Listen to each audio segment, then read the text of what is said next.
একদিকে চলছিল ধর্মীয় শোভাযাত্রা। ঠিক তখন এক তরুণীকে গাড়ি নিয়ে থামতে বলে পুলিশ, কিন্তু তরুণী জানায়, আমি এসবের তোয়াক্কা করি না, আমাকে যেতে দিন। পুলিশের সঙ্গে তর্ক করতে করতে মাঝ রাস্তায় শুয়ে পড়লেন তিনি। এরপর পুলিশের বাধা অমান্য করে চোখের পলকে ব্যারিকেড ভেঙে গাড়ি নিয়ে ঝড়ক গতিতে বেরিয়ে গেলেন তিনি।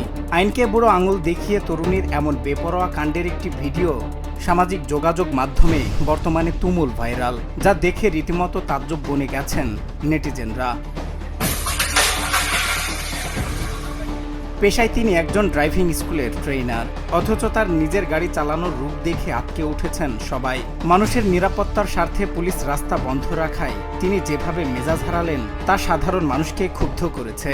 একদিকে নিজের জেদ, অন্যদিকে আইনের প্রতি এমন চরম অবমাননা সামাজিক যোগাযোগ মাধ্যমে তীব্র সমালোচনার জন্ম দিয়েছে।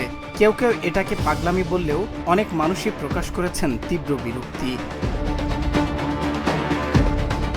এই নাটকীয় ঘটনাটি ঘটেছে ভারতের পুনের আলান্দিতে, যেখানে ধর্মীয় শোভাযাত্রা চলছিল। ভক্তদের নিরাপত্তা নিশ্চিত করতে পুলিশ যখন ব্যারিকেড দিয়ে যান চলাচল নিয়ন্ত্রণ করছিল, ঠিক তখনই বাধে এই বিপত্তি। তরুণী নিষেধাজ্ঞা অমান্য করে এই পথ দিয়েই গাড়ি নিয়ে যেতে চান। পুলিশ তাকে বাধা দিলে তিনি চিৎকার করেন এবং রাস্তায় পাগলামি শুরু করেন। ভিডিওটি সাংবাদিক ভরত ভাটখান্ডের একটি এক্স অ্যাকাউন্ট থেকে পোস্ট করার পর মুহূর্তে তা ভাইরাল হয়ে যায়। নেটিজেনরা বলছেন, যিনি নিজেই আইন ভাঙছেন তিনি অন্যদের কি ড্রাইভিং শেখাবেন? পরিস্থিতি বেগতিক দেখে আলান্দি পুলিশ ইতোমধ্যেই ওই গাড়িটি শনাক্ত করেছে। এদিকে পুলিশ কর্মকর্তারা জানিয়েছেন, আইনের ঊর্ধ্বে কেউ নয় এবং তদন্ত শেষে ওই তরুণীর বিরুদ্ধে কঠোর আইনি ব্যবস্থা নেওয়া হবে।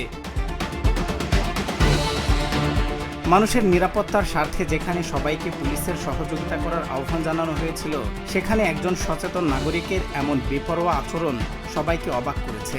আমাদের জরুরি ব্যস্ততা কি তবে আইনের প্রতি শ্রদ্ধাবোধ আর ন্যূনতম সামাজিক দায়িত্বটুকু ভুলিয়ে দিচ্ছে? এই প্রশ্ন এখন সবার মনে। সজল বিশ্বাস, নিউজ ডেস্ক, বাংলা টিভি।